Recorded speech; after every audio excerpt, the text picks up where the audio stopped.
Hello class, and welcome to our first video lecture here. Going to get started with kind of a random question. It'll make more sense at the end. But if we think about some of the ingredients for cookies, you might need oil and water and eggs or sugar.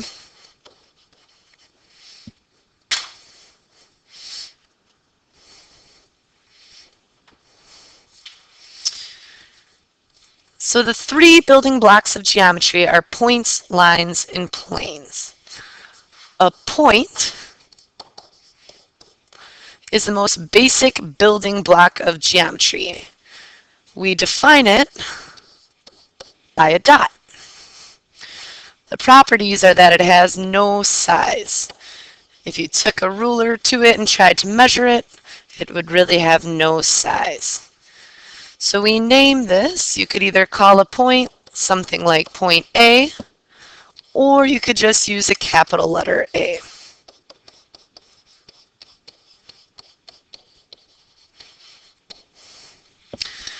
And for the dimensions, since it has no size, there's really no dimensions. It has no length or width.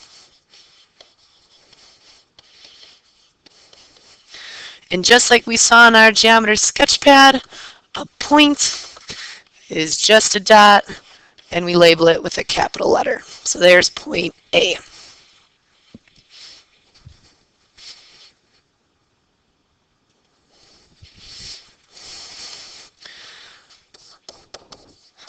A line is a straight, continuous arrangement of infinitely many points. So the properties here is a line has no thickness, and it goes on forever. When we were in the computer lab, the lines probably looked like they were going off the edge of your computer, off of your geometry sketchpad.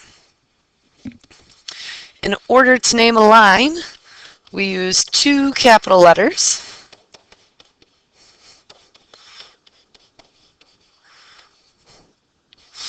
Let's say we had line AB, and we put the line symbol above it. Notice how it has arrows on both ends. That means it goes on and on forever in both directions.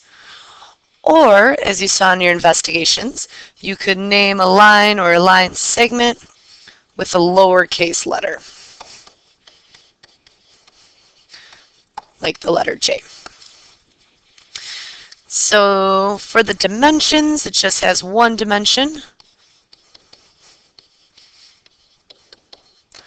It has length. And if we were to sketch this out, here's a line, arrows on both ends. Here's point A, here's point B. Or if I just had the line, I could just call it a lowercase j next to it.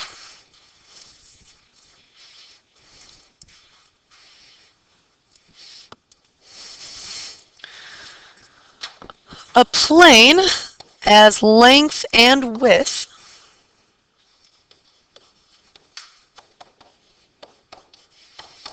but no thickness.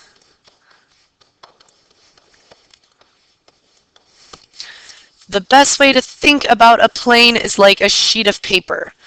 It's an 8.5 by 11 sheet of paper. It has length and width, but you couldn't really measure how thick it is. So again, for the properties, no thickness.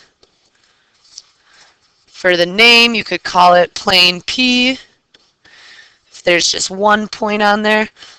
Or if there's a few, we usually label planes with 3 letters, like P, Q, R. So for the dimensions, it has 2 dimensions. It has length and width.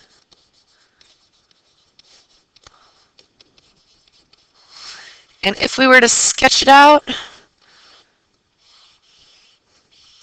kind of make a slanted square there. Here's our points, P, Q, and R, and S. Those are all on the plane.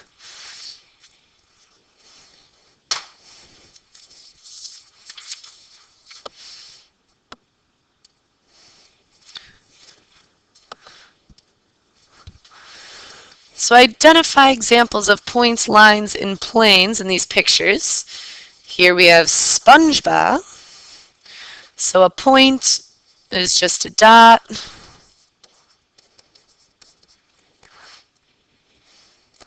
A line, I know this doesn't go on and on forever, but it's straight there.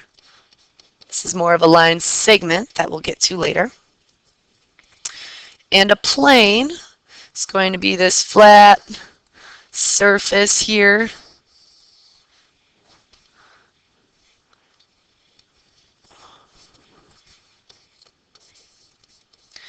So you can have points and lines all on your page, all on your plane, just like you could draw points and lines on a sheet of paper, or you had points and lines on your computer screen. The computer screen would be like a plane.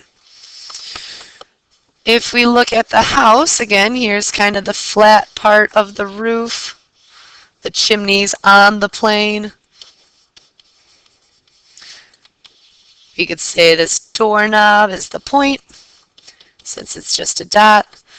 Again, this doesn't go on forever, but it's nice and straight. This side of the house here, we could say, is a line.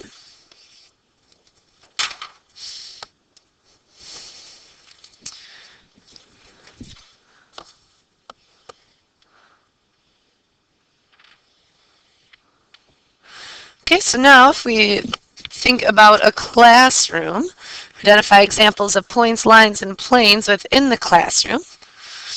Well, for a point, those would be things like magnets, little circular objects. The lines, you could think of the grout in the bricks.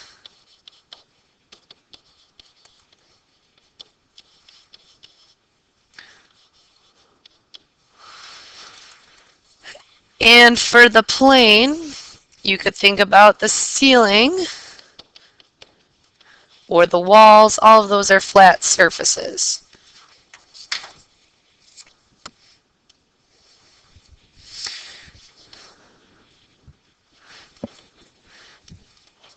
So a definition is a statement that clarifies or explains the meaning of a word or phrase.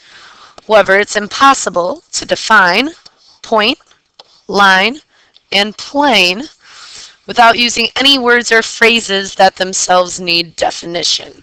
So these terms remain undefined, yet they are the basis for all geometry. Using the undefined terms, point, line, and plane, you can define all other geometry terms in geometric figures. So if you think back to the warm-up, we talked about the basic ingredients of cookies, that it was sugar and eggs and flour. And just like point, line, and plane, we can't really break any of those items down into simpler things. But we use eggs and flour all the time to build different things, to cook different things, just like how in geometry, we'll be using point, line, and plane to make a whole bunch of different things. That's the end of our first video. Thanks for watching.